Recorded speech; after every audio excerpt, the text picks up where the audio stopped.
Hello दोस्तों, आप सभी का स्वागत है आपके चैनल कॉम्पिटिटिव टारगेट क्लासेस पे।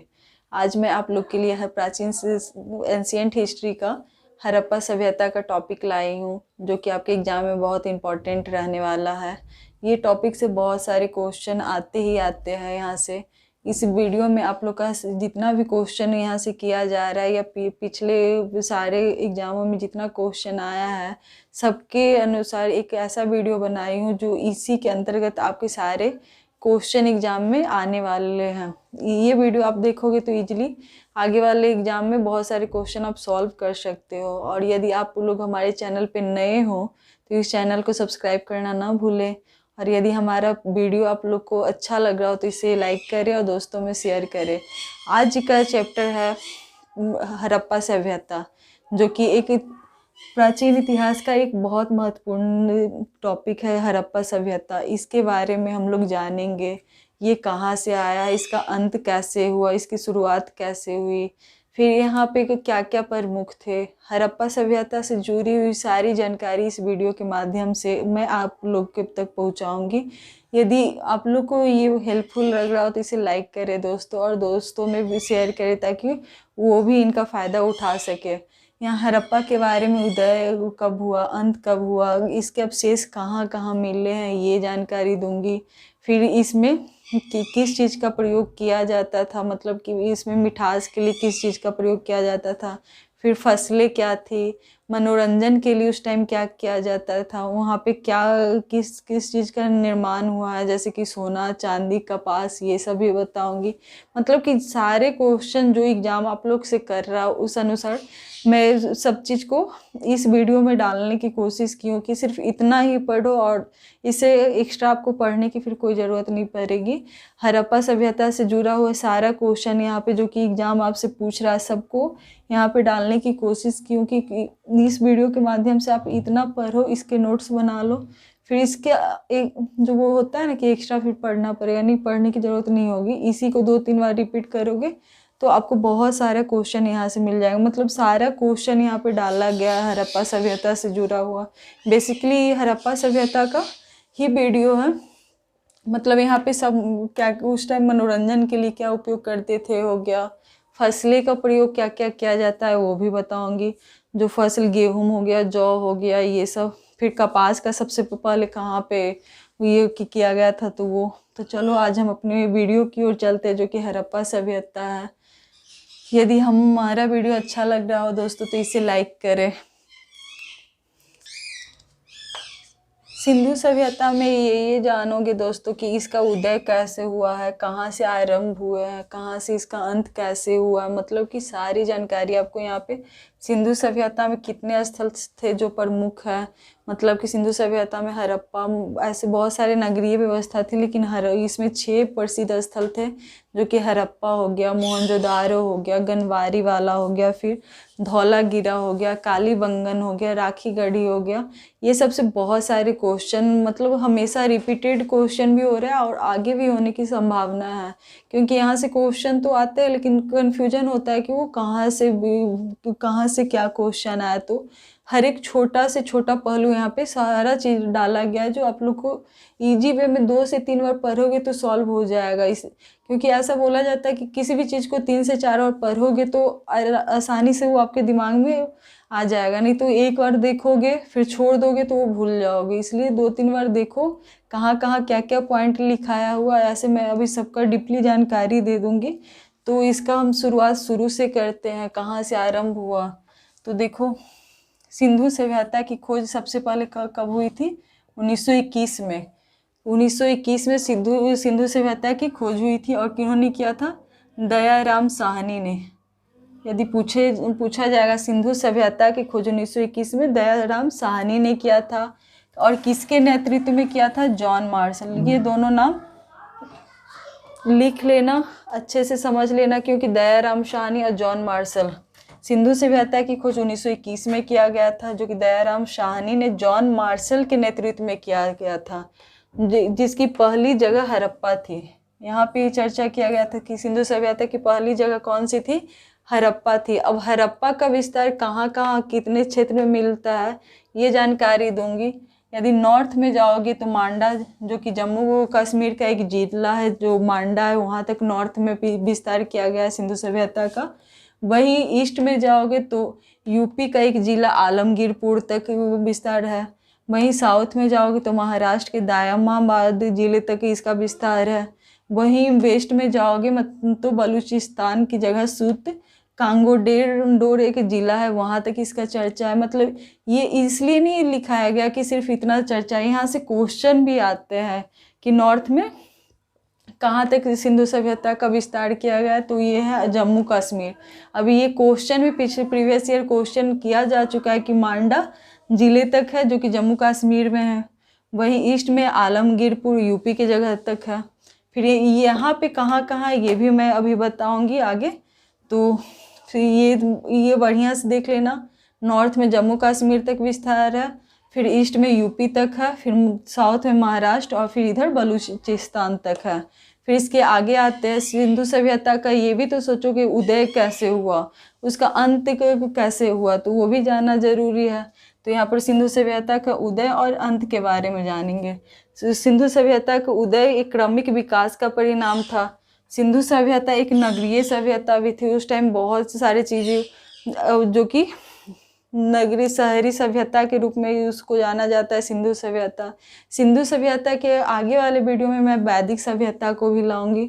ये भी जानूंगी कि सिंधु सभ्यता नगरीय थी, वैदिक सभ्यता क्या थी, दोनों को अंतर करके समझाऊंगी। पहले अभी सिंधु सभ्यता के बारे में यहाँ जान ले। सिंधु सभ्यता का पूछा जाएगा कि अंत कैसे हुआ, तो इस सभ्यता का अंत पर्यावरण अपक्षय के कारण हुआ। पर्यावरण अपक्षय बोले तो ये बाढ़ के कारण इसका अंत हो गया था। जो यहाँ पे ये क्वेश्चन भी आया कि सिंधु सभ्यता का अंत कैसे हुआ, तो इस सभ्यता का अंत पर्यावरण अपक्षय के कारण आया हुआ है। कुछ में दिखाया गया कि बाढ़ के कारण होता है, ये ऑप्शन में रहेगा तो बाढ़, बेसिकली बाढ़ रहता है, तो यहाँ पर्यावरण अपक्षय के कारण हुआ है। फिर आगे हड़प्पा सभ्यता के स्थान जहाँ अवशेष मिले हैं, जो कि भारत में जहाँ जहाँ हड़प्पा सभ्यता का अवशेष मिला है वो गुजरात है, पंजाब है, राजस्थान है और सिंध है। इसे इम्पॉर्टेंट मानना और इसे देख लेना कि हड़प्पा सभ्यता का विस्तार कहाँ कहाँ है। आपके गुजरात, पंजाब, राजस्थान और सिंध तक है। कहाँ तक है? सिंध तक है। फिर ये पार्ट आपका वेरी वेरी इंपॉर्टेंट रहने वाला है, इसे आराम से देख लेना क्योंकि यहाँ पे बहुत सारे क्वेश्चन यहाँ पे मैंने डाला है। सिंधु सभ्यता की विशेषता मतलब इसकी विशेषता के बारे में है। यह एक कांस्य युग है। ये क्वेश्चन आपको किया जाता है, सिंधु सभ्यता कैसी युग है, तो वो एक कांस्य युग है। फिर यह एक आधे ऐतिहासिक सभ्यता है, इसे देख लेना। ये पूछा जाता है सिंधु सभ्यता कैसी सभ्यता है, तो एक आधे ऐतिहासिक सभ्यता है जिसे लिखा तो गया है लेकिन उसे अभी तक पढ़ा नहीं गया है। वो आगे देखोगे इस सभ्यता की लिपि को अभी तक पढ़ा नहीं गया है, अभी तक किसी ने पढ़ा नहीं है जो सिंधु सभ्यता की लिपि है। फिर इसकी सड़कें 90 डिग्री समकोण पर काटती थी।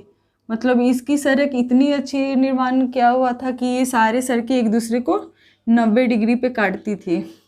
ये इसकी जानकारी यहाँ पे दिया गया है। घरों का निर्माण सेक्टर प्रणाली से हुआ है। कौन से प्रणाली से? सेक्टर प्रणाली। जहाँ जहाँ मैं रेड लाइन यहाँ पे क्रॉस करी हुई, आपके इंपॉर्टेंट पॉइंट रहने वाले हैं, जो कि एक ही टॉपिक में एक पॉइंट के थ्रू मैंने यहाँ पे सारा चीज़ दर्शा दिया है कि यदि आपको इसे पूछा जाएगा ये कैसी युग थी, तो ये कांस्य युग थी। कैसी सभ्यता थी, तो आधे ऐतिहासिक सभ्यता। लिपि अभी तक पढ़ा नहीं गया है। सड़कें थी जो 90 डिग्री समकोण पर काटती है। वहीं घरों का निर्माण एक सेक्टर प्रणाली से हुआ है। यहाँ तक तो क्लियर हो गया होगा। फिर जिसे जाल पद्धति भी कहा जाता है, जो सेक्टर प्रणाली से हुआ उसे क्या कहा जाता है? जाल पद्धति भी कहा जाता है। जल निकास व्यवस्था बहुत विकसित थी। यहाँ पूरा नगरीय सभ्यता, सिंधु सभ्यता को ही क्या बोला जाता है?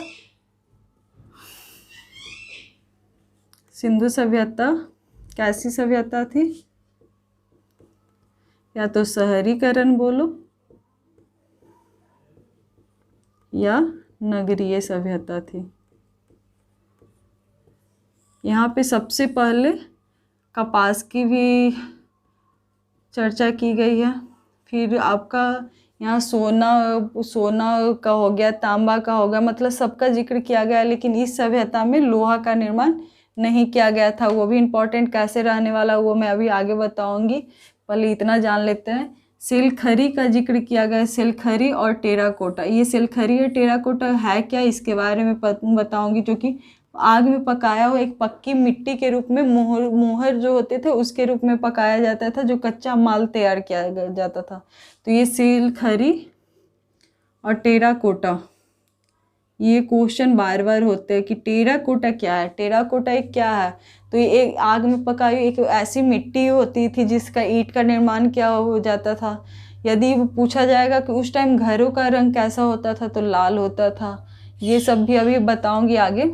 तो यहाँ पे तो सिलखरी एवं टेराकोटा पक्की मिट्टी का एक प्रमुख कच्चा माल था। क्या था, कच्चा माल, जिसे आग में पकाया जाता था। फिर सिलखरी का प्रयोग मोहरों बनाने में होता था, जो अभी मैंने बताया मोहरे बनाने के रूप में सिलखरी का प्रयोग किया जाता था।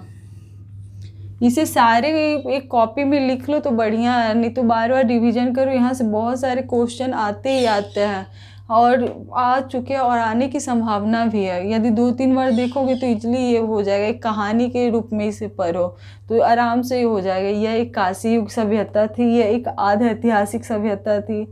इस सभ्यता की लिपि को अभी तक नहीं पढ़ा गया है, किसी ने नहीं पढ़ा। इसकी सर के 90 डिग्री समकोण पर काटती है। वहीं घरों का निर्माण सेक्टर प्रणाली से हुआ था, जिसे जाल पद्धति भी कहते हैं। जल निकास बहुत विकसित थी। छोटा छोटा पॉइंट लेकर पढ़ोगे तो इजीली ये कवर हो जाएगा। सिलखरी का प्रयोग मोहरे बनाने में होता था। वहीं पक्की मिट्टी का प्रयोग मूर्तियों को बनाने में होता था। पक्की मिट्टी का प्रयोग किसके बनाने में होता था, मूर्तियों का। ऐसा नहीं कि मूर्ति हर एक तरह का मोहनजोदारो में जो चर्चा किया गया मूर्ति निर्माण के लिए, तो किस तरह का मूर्ति बनाया जाता था ये भी बताऊंगी। जैसे कि पहले के ज़माना वाला मूर्ति देखोगे वो सब की चर्चा जो किया गया यहाँ पे आगे में मैं बताना चाहूँगी। फिर नेक्स्ट है हड़प्पा, रावी नदी के किनारे। हड़प्पा जो है कि आपके रावी नदी के किनारे पंजाब पाकिस्तान में स्थित है। जो हड़प्पा है वो कौन सी नदी के किनारे स्थित है, रावी नदी के किनारे। पंजाब जो पाकिस्तान वाला एरिया होता है साइड में, वहाँ तक इसका विस्तार है। फिर मोहनजोदारो, मोहनजोदारो कौन सी नदी के पास है, सिंधु नदी के किनारे पाकिस्तान में स्थित है, जिसका अर्थ होता है मृतकों का टीला। मोहनजोदारो का क्या अर्थ होता है, मृतकों का टीला। इसको देख लेना। मोहनजोदारो की खोज R.D. बनर्जी ने 1922 ईस्वी में किया था। मतलब मोहनजोदारो की खोज रखालदास बनर्जी ने कब किया था, 1922 ईस्वी में किया था। अब मोहनजोदारो से ये क्वेश्चन बार बार वो आते हैं कि मोहनजोदारो में जो स्नानागार था, अनागार था, ये कौन कौन सी वो वस्तुएं कहाँ से आई है। जैसे कि अब बोला जाता है विशाल स्नानागार का कौन से सिंधु सभ्यता में कौन से स्थल में इसका विस्तार किया गया है, तो आपका कि कौन सा हो जाएगा, मोहनजोदारो। मोहनजोदारो में कौन कौन सी वस्तुएं प्राप्त थी, तो आपका विशाल स्नानागार हो गया, फिर अन्नागार हो गया। वहीं पशुपति की मोहर, पशुपति की मोहर की चर्चा कहाँ किया गया है, तो मोहनजोदारो में। काशी की नर्तकी की मूर्ति थी, उसकी चर्चा कहाँ किया गया था, जो कि मैंने यहाँ पे बताया कि ये कौन सा युग था, काशी युग था। कौन सा युग था, काशी युग था। काशी की नर्तकी की मूर्ति का निर्माण कहाँ पे हुआ है, तो मोहनजोदारो में। तो यहाँ पे मैंने जाना कि सिंधु सभ्यता की खोज किसने की थी, 1921 में दयाराम साहनी ने किया था, जो हड़प्पा इसकी पहली सभ्यता थी। इसका विस्तार जम्मू कश्मीर, यूपी, महाराष्ट्र और बलूचिस्तान तक है। इसका उदय क्रमिक विकास का था, अंत पर्यावरण अपक्षय के कारण था। अवशेष गुजरात, पंजाब, राजस्थान, सिंध में मिला है। फिर यहाँ पे इसकी सारी चर्चा की हूँ। फिर हड़प्पा कौन सी नदी के किनारे, तो वो आपके रावी नदी के किनारे है। फिर वहीं मोहनजोदारो कौन सी नदी के किनारे, तो सिंधु नदी के किनारे। मोहनजोदड़ो में कौन कौन सा चर्चा किया गया, स्नानागार, अन्नागार, पशुपति की मोहर, काशी की नर्तकी मूर्ति। ये मोहनजोदारो आप एक जैसे मूवी वगैरह देखते हो तो आप ऐतिहासिक मूवी देखोगे तो वहाँ से बहुत सारे हिस्ट्री आपका कवर होगा। जैसे मोहनजोदारो का भी निकला था, वहाँ पे देखोगे स्नानागार, अन्नागार, फिर पशुपति की मुहर जो होता है उसकी चर्चा बहुत अच्छे वे में किया गया। तो वो सब देखा करोगे तो इजली आपका बहुत सारा जानकारी आपको मिलेगा ही मिलेगा। तो यहाँ तक हुआ। इसके आगे की चर्चा अभी मैं करती हूँ यहाँ पे आगे में, तो देखती हूँ। सिंधु सभ्यता के आगे की ओर चर्चा करेंगे तो वहीं जैसे कि मैंने उसके विस्तार के बारे में बताया। अब वो उसके जो 6 प्रमुख स्थल है उसके बारे में भी मैं जानकारी दूंगी। उससे पहले ये जानना जरूरी है कि उसमें लोथल जो है, लोथल जिसकी चर्चा की गई 6 स्थल में, जो कि मैंने अभी बताया कि 6 प्रमुख स्थल है सिंधु सभ्यता का, हड़प्पा, मोहनजोदारो, गनवारीवाला, लोथल, राखीगढ़ी, जो 6 हो गए उनमें से लोथल में गुजरात में स्थित है। कहाँ पे स्थित है लोथल? लोथल की चर्चा ज़्यादा होती है जो कि गुजरात में स्थित है। गुजरात में ये भी बोला जाता है कि हड़प्पा सभ्यता को जो सबसे ज़्यादा को कहाँ पे मिले, तो गुजरात में मैं बताई हो चुकी हूँ, जो कि है हो दिया। तो राखीगढ़ी की बात कर रही थी, वहीं लोथल गुजरात में स्थित है, जो सिंधु सभ्यता का एक बंदरगाह है। वहीं गोदीवारा की संरचना, गोदीवारा भी आपको बार बार पूछा जाता है, ये देख लेना। गोदीवारा की संरचना लोथल से प्राप्त हुई है। कहाँ से प्राप्त हुई है? लोथल से प्राप्त हुई। वहीं यदि कालीबंगा, जो कि कालीबंगा की मैंने अभी चर्चा की, कालीबंगा राजस्थान में स्थित है। कहाँ पे स्थित है? राजस्थान में स्थित है। यहाँ पे हर एक छोटे छोटे मतलब जो एग्जाम आपसे पूछ रहा है राखीगढ़ी के बारे में, लोथल के बारे में, कालीबंगा के बारे में, जो भी एग्जाम में एमसीक्यू क्वेश्चन आप लोग से किया जा रहा है वो सारा यहाँ पे छोटा छोटा पहलू के रूप में मैंने डाल दिया है कि इसे आप देखो और याद करो, जिससे आपका सारा कवर हो जाए। इतना ही पढ़ो जो आ जाए। जैसे कि सिंधु सभ्यता में एक शब्द होता है कि मिठास के लिए कौन सा शब्द प्रयोग करते थे, तो वो भी सब मैं भी यहाँ पे डालूंगी यदि सिंधु सभ्यता में आप लोग को मिठास के लिए पूछा जाएगा। कोई भी टॉपिक यहाँ पे मैं छोड़ना नहीं चाहूँगी, जो भी है मैं यहाँ सारा डाल दूंगी कि आप लोग को एग्जाम में सही टिक करके। और सिंधु सभ्यता में मिठास के बारे में पूछा जाएगा। सिंधु सभ्यता में मिठास के रूप में किसका प्रयोग किया जाता था, तो आपका शहद हो गया। ये क्वेश्चन भी आ चुका है। फिर यदि सिंधु सभ्यता में पूछा जाएगा कि प्रमुख फसलें क्या थी, तो प्रमुख फसलें जिसका प्रमाण मिला है जो है गेहूं और जौ। ये तो प्रमुख फसलें के बारे में हो गया और मिठास के बारे में। इसके अलावा आप लोग से ये भी पूछा जाता है कि उस टाइम व्यवसाय क्या था, प्रमुख व्यवसाय क्या था, मनोरंजन क्या था। मतलब वो लोग सिंधु सभ्यता के लोग किस चीज़ से मनोरंजन करते थे?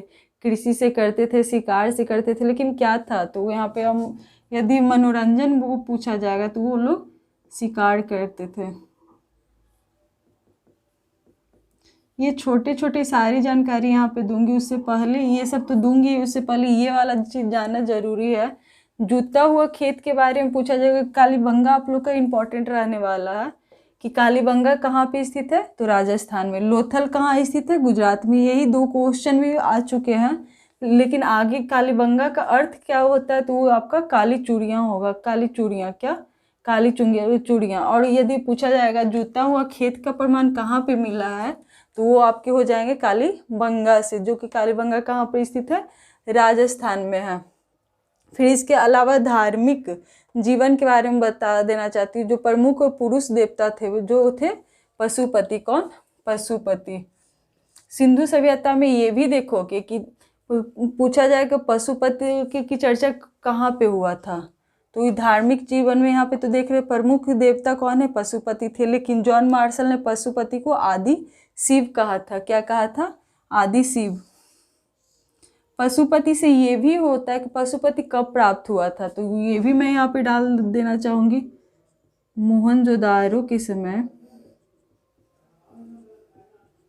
मोहनजोदारो के समय 3 मुख वाले तीन मुख वाले, जो पशुपतिनाथ की यहाँ पे चर्चा की उसके बारे में बता रही हूँ। पशुपतिनाथ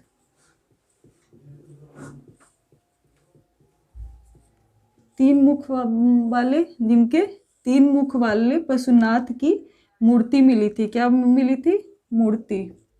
इससे पहले मैंने भी मोहनजोदारो के बारे में आपको मैंने बताया था कि मोहनजोदारो में क्या क्या मिला था? स्नानागार, अन्नागार, फिर आपको वो कांस्य की मूर्तियाँ। तो वहीं पे मोहनजोदारो के समय तीन मुख वाले पशुपतिनाथ की मूर्ति मिली थी, मूर्ति का प्रमाण मिला था।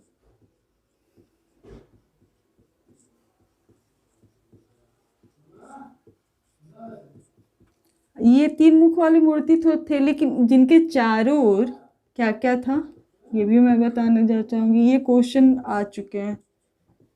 जिनके चारों ओर क्या थे? हाथी, गेंडा, चीता और कौन था? भैंसा विराजमान था। कौन था? भैंसा विराजमान था। मतलब हर एक छोटा छोटा चीज़ यहाँ पे मैं आपको सारा चीज़ बता देना चाहूँगी। ये इम्पोर्टेंट रहने वाला आप लोग को, जो कि मोहनजोदड़ो पूछा जाएगा। पशुपतिनाथ की मूर्ति कहाँ मिलती थी? तो वो आपके मोहनजोदारो में हो गया। पशुपतिनाथ की कौन सी मूर्ति थी? कैसे मुख वाली थी? तो वो तीन मुख वाली मूर्ति थी, जिसका प्रमाण मोहनजोदारो में मिला है। फिर वो वहीं पे ये हो जाएगा कि यहाँ पे कौन कौन से चारों ओर से थे? तो हाथी, गेंडा, चीता, भैंसा। ये क्वेश्चन भी आ चुका है, इसे भी देख लेना। फिर इसके अलावा पूछा जाता है कि सिंधु सभ्यता में क्या क्या मिला है। जो एक स्वास्तिक आप लोग का क्वेश्चन किया जाता है, जो स्वास्तिक है, इसकी भी चर्चा किया गया सिंधु सभ्यता में। सिंधु सभ्यता में स्वास्तिक को सूर्य से ये किया गया था। स्वास्तिक का प्रमाण यदि पूछा जाएगा कहाँ मिला है, तो आप लोग को सिंधु सभ्यता में। वहीं पूछा जाएगा घोड़े के अवशेष। ये सारे एमसीक्यू क्वेश्चन आते हैं। घोड़े के अवशेष के बारे में जिक्र किया जाएगा, तो ये आपका सुरकोटदा में मिला है। सिंधु सभ्यता में आपको मापतौल की चर्चा की गई है, मापतौल के बारे में जानकारी मिला है। फिर ये तो हो गया। फिर ये अभी और बताऊंगी, उससे पहले आप यहाँ पे जानो, लोहे की जानकारी यहाँ पे नहीं थी। ये सबसे इम्पोर्टेंट है। इसे बार बार बहुत बार, ये पता नहीं कितने बार क्वेश्चन ये आ चुका है कि सिंधु सभ्यता में लोहे की जानकारी नहीं थी। लेकिन सिंधु सभ्यता के लोग चांदी से सोने का प्रयोग करते थे। चांदी, सोना ये सब का प्रयोग करते थे, लेकिन उस समय लोहे की जानकारी नहीं थी। वहीं यहाँ पे मैं ये भी बताना चाहूँगी कि संपूर्ण विश्व में कपास, लोहा और कपास, ये तो बहुत बार रिपीटेड क्वेश्चन है। कपास का सबसे पहले प्रयोग कहाँ किया गया था? तो हड़प्पा सभ्यता में, जो कि इसका उपयोग करने वाले पहले लोग थे। वहीं सिंधु सभ्यता के बारे में बोला जाएगा तो ये मातृसत्तात्मक थी। फिर सिंधु सभ्यता का सबसे बड़ा स्थल कौन सा है? मोहनजोदारो है। जबकि भारत में इसका सबसे बड़ा स्थल राखी गढ़ी में, जो कि हरियाणा के जींद में है। राखी गढ़ी कहाँ पे है? हरियाणा का जींद में है। वही यदि कालीबंगा पूछा जाएगा, कालीबंगा कहाँ है? तो राजस्थान में है। लोथल कहाँ है? तो गुजरात में है। लोथल के बारे में एक और जानकारी, लोथल के बारे में यदि पूछा जाएगा, ये कौन सी नदी के पास है? तो भोगवा नदी के पास। ये इसका मैं भी एक नेक्स्ट वीडियो के रूप में लाऊंगी, जो सारे स्थल होंगे वहाँ पे, प्रमुख स्थल के बारे में, उसके खोजकर्ता के बारे में, फिर नदी के बारे में, मतलब जितने भी हड़प्पा के कौन सी नदी के किनारे? तो रावी नदी। मोहनजोदारो कौन सी नदी के किनारे? तो वो बताऊंगी। फिर लोथल, भोगवा, कालीबंगा किसके किनारे, फिर राखी गढ़ी, मतलब सब कुछ चर्चा एक वीडियो में दूंगी, जो और इम्पोर्टेंट रहने वाला है। तो ये तो हो गया 6 स्थल। यहाँ पे भी ये बोल दिए। इसकी खोज हरियाणा के जींद में कि इसकी खोज 1969 में सूरजमान ने किया था। मतलब सिंधु सभ्यता का सबसे बड़ा स्थल मोहनजोदारो में। लेकिन जब भारत में सबसे बड़ा स्थल पूछा जाएगा तो वो राखी गढ़ी में। राखी गढ़ी में कहाँ? हरियाणा के जींद में। हरियाणा के जींद में। इसकी खोज 1969 ईस्वी में सूरज भान ने किया था। सूरज भान ने किया था इसकी खोज। ये क्वेश्चन नोट डाउन कर लेना। पिगट, ये पिगट ने हड़प्पा एवं मोहनजोदारो के एक विस्तृत साम्राज्य की जुड़वा राजधानी कहा। हड़प्पा और मोहनजोदारो को जुड़वा राजधानी किसने कहा? तो वो आपके पिगट महोदय ने कहा था। पिगट ने हड़प्पा एवं मोहनजोदारो के एक विस्तृत साम्राज्य की जुड़वा राजधानी कहा है। यदि हर सब के बारे में बोला जाए, सब का परिमाण, शब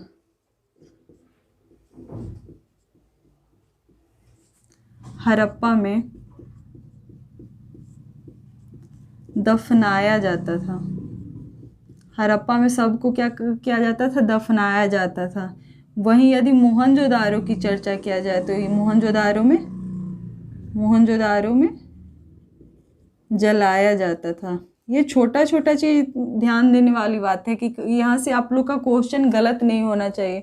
बेसिकली सारे क्वेश्चन यहीं से वो उतना नहीं पढ़ पाते तो यहाँ से गलत होने की ज़्यादा संभावना रहती है, तो यहाँ से नहीं होना चाहिए। इसके लिए आपको छोटा छोटा पॉइंट पकड़ना पड़ेगा, वो किसके बारे में बोला जा रहा है, किस चीज़ का जिक्र किया जा रहा है। तो यहाँ पे देखो कि हड़प्पा में इसको दफनाया जाता था, वहीं मोहनजोदारो में इसको जलाया जाता था। इसकी चर्चा सिंधु सभ्यता में ऑलरेडी की जा चुकी है। वही सिंधु सभ्यता का विनाश का कारण पूछेगा, जो कि मैंने अभी बताया है। यदि विनाश का कारण पूछेगा तो आपका बाढ़ हो जाएगा। क्या हो जाएगा? विनाश का कारण जैसे ही पूछेगा तो वो आपका बाढ़ हो जाएगा। पूजा की किसका किया जाता था? तो पूजा के बारे में पूछा जाएगा तो पशुपतिनाथ का, जो कि मैंने ऊपर में अभी बताया है। मोहनजोदारो में पशुपतिनाथ की मूर्ति मिली है, जिसके चारों ओर हाथी, गेंडा, चीता, भैंसा ये सब विराजमान रहते थे। यहाँ पे बताया गया। हड़प्पा के बारे में उपासना पूछा जाएगा तो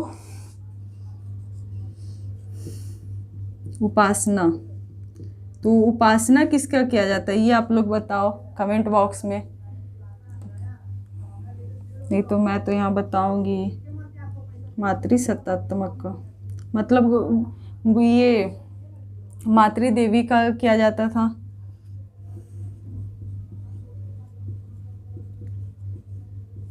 तो मैंने यहाँ पे क्या किया जाना, स्वास्थ्य का परिमाण कहाँ मिला है? सिंधु सभ्यता में। प्रमुख फसलें क्या थी? प्रमुख फसलें थी आपकी ये मोहनजोदारो हो गया, यहाँ पे मनोरंजन में शिकार हो गया, मिठास, फसलें, मनोरंजन। मतलब ये छोटे छोटे चीज़ लग रहे होंगे, लेकिन यहाँ से बहुत सारे क्वेश्चन आप लोग को, एक भी क्वेश्चन यहाँ से आए तो छूटना नहीं चाहिए कि कहाँ से किसकी चर्चा की गई है, ये सारा कवर हो जाना चाहिए।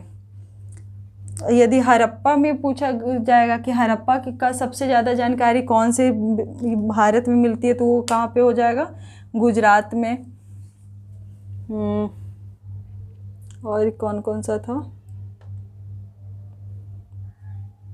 यहाँ पे हर एक पॉइंट को, हर एक छोटे छोटे पॉइंट को आप लोग को हड़प्पा के बारे में जानकारी दे दिया गया है। यदि छोटा छोटा MCQ क्वेश्चन भी इससे पूछा जाएगा तो इससे आप इजीली बना सकते हो। जैसे कि लोथल हो गया, भोगवा नदी, गोदीवारक में संरचना लोथल से प्राप्त हुई है, ये पहला क्वेश्चन। कालीबंगा पूछेगा तो राजस्थान, कालीबंगा का अर्थ क्या होता है? तो काली चूड़ियाँ। यदि जुता हुआ खेत का प्रमाण कहाँ से मिला है? तो कालीबंगा से। पशुपतिनाथ की चर्चा कहाँ पे की गई? तो मोहनजोदारो में। ये देख लेना, मोहनजोदारो में जो पशुपति की नाथ थी 3 मुख वाली थी। फिर वही 3 मुख वाली थे जो कौन कौन से? हाथी, गेंडा, चीता और भैंसा चारों ओर विराजमान थे। स्वास्थ्य की चर्चा की गई है। घोड़े के अवशेष सुरकोटदा में मिला है। मापतौल की चर्चा की गई यहाँ पे। सबका प्रमाण हड़प्पा में दफनाने का, वहीं मोहनजोदारो में जलाने का किया गया। विनाश का कारण बाढ़ था। पूजा में पशुपति की, उपासना में मातृ देवी की। वहीं ये एक चित्रात्मक थी, लिपि इसकी चित्रात्मक थी, लेकिन उसे अभी तक पढ़ा नहीं गया है, ये भी बताया गया है। यदि पूछा जाएगा कि हड़प्पा एवं मोहनजोदारो की जुड़वा राजधानी के बारे में किसने बोला है? तो पिगट ने। फिर सिंधु सभ्यता का सबसे बड़ा स्थल कहाँ है? तो मोहनजोदारो। भारत में तो राखीगढ़ी, जो कि हरियाणा के जींद में है। मतलब कि सारे ही छोटा पॉइंट यहाँ पे ला के रखा गया, जो आपके एग्जाम में बहुत हेल्पफुल रहने वाले हैं। यदि ये हमारा वीडियो अच्छा लग रहा हो दोस्तों तो इसे सब्सक्राइब करें और लाइक करें, दोस्तों में शेयर करें। जो कि हड़प्पा से जुड़ा हुआ, यहाँ से जितने MCQ क्वेश्चन है सारे यहाँ से सॉल्व हो सकते हैं, सारे किए जा सकते हैं। हड़प्पा से जुड़ा हुआ एक दूसरा पार्ट 2 वीडियो भी लाऊंगी जिसमें इसके खोजकर्ता, हड़प्पा से जितने भी स्थल है उसके नदी कहाँ पे है, खोजकर्ता के बारे में, फिर कब खोजा गया, जो वहाँ से भी क्वेश्चन आते हैं। तो हड़प्पा सभ्यता का पार्ट 2 वीडियो भी जल्दी अपलोड कर दिया जाएगा। इस चैनल को लाइक करें, दोस्तों में शेयर करें और सब्सक्राइब करना ना भूलें। मैं साइड हो जाती हूँ, इसका एक स्क्रीनशॉट ले लो और इसको रिवीजन बार बार करो, ये बहुत हेल्पफुल रहने वाला है। थैंक यू दोस्तों।